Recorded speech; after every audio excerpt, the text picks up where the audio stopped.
Hello and welcome to my YouTube channel. If you're regular here, you know I review many photographic, audio and video related products. But today isn't a review per se. I'm actually testing the autofocus algorithm of the Olympus OM-D EM1 Mark III.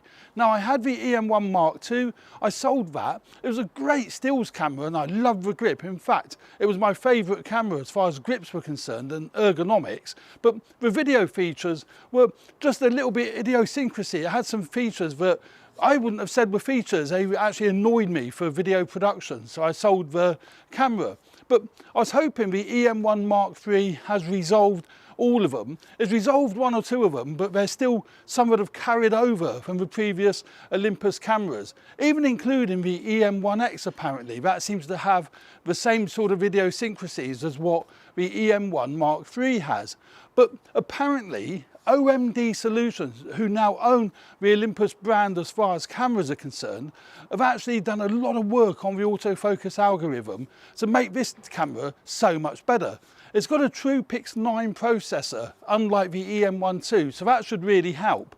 I'm actually recording the output from the EM1 Mark III to my Atomos Ninja 5, and I'm doing that so you guys and girls can see how the autofocus algorithm is working. And as I move, it does stick to my face, and it is working.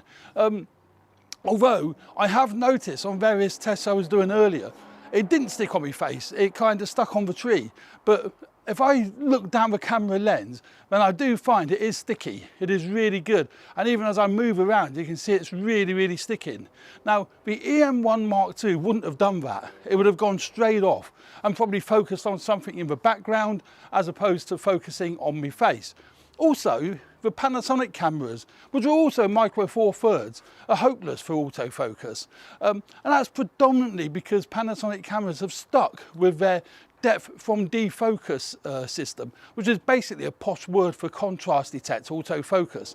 The Olympus has got 121 cross-type phase detect autofocus points, as well as contrast detect autofocus points. So the phase detect points are actually on the sensor. So it's much, much better locking on the face, and you don't get that nasty pulsing.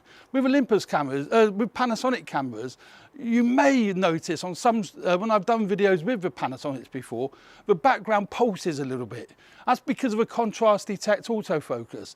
With phase detect autofocus, it will stay locked. So I'm moving around deliberately so you can see how that's really sticky. It's really moving. Even if I move back quite a bit, you can see that will really stick to my face. And you know, it's great. It's working really, really well.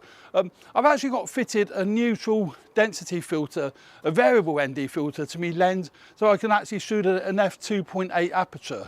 And that's the other thing actually. For the autofocus to be so good at a wide aperture, I think is great. I wanted it at f2.8 to throw a bit of a background out of focus.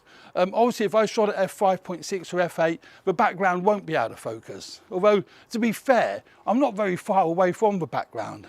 Now, I suspect, as I turn my head away, the focus, no, it isn't, still locked on my face. Quite often, with a lot of cameras, if it doesn't see eyes and it doesn't see the face, the autofocus will lose and it will go somewhere else. But I think you'll find that is sticking to it quite nicely. And it's a great lens. I've got on it today the 12 to 40 f2.8 Pro lens, Olympus Pro lens. That's a really lovely lens. Really like, it's pin sharp, it's a gorgeous lens, and it's a great video lens as well. It's got the manual clutch, so if you want to do manual focus, there's no flicking switches or going into the menu. You just pull the clutch back and you're into manual focus. I think that is, you know, really, really good. But as you can see, the colours are great. Now, I'm not shooting in any profile. I'm just using a natural profile. I'm not shooting in OM log. It has got a log profile in this camera, but I'm not using that because I don't want to bother colour grading. I tend not to with my videos, purely because I don't really need to. If I was doing serious production work, I would grade it and I would use a log profile because you've got much better dynamic range. But it's not so bad out here. I'm looking at my Atomos monitor. I'm a bit overexposed, I think, but I can bring that down in the edit. But yeah, the autofocus, as I say, I think is working really, really well.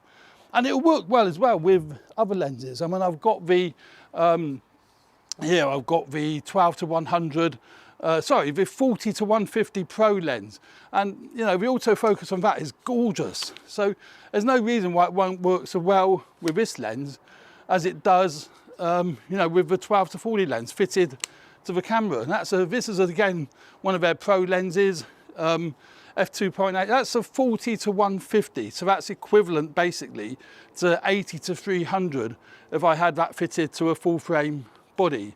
Now, I am filming a few other angles today. I'm getting a close-up of the Olympus camera with my Nikon Z6 that is over here.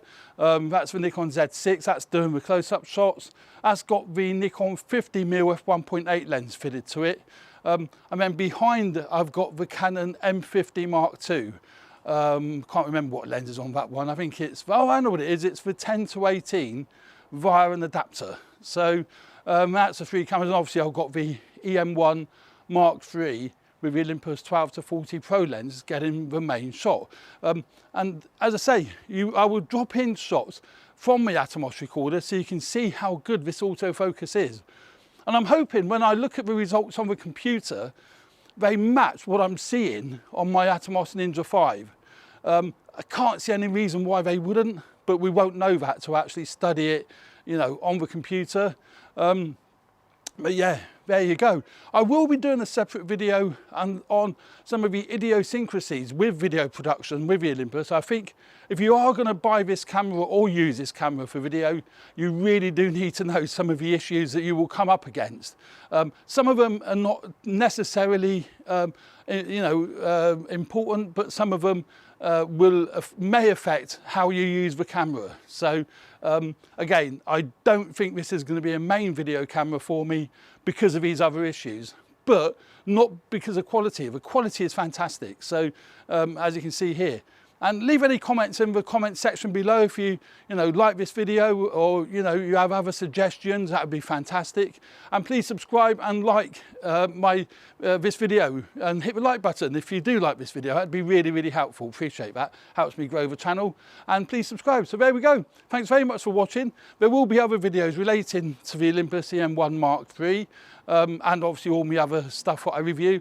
So enjoy the channel. Thanks very much. Cheers for now. Bye.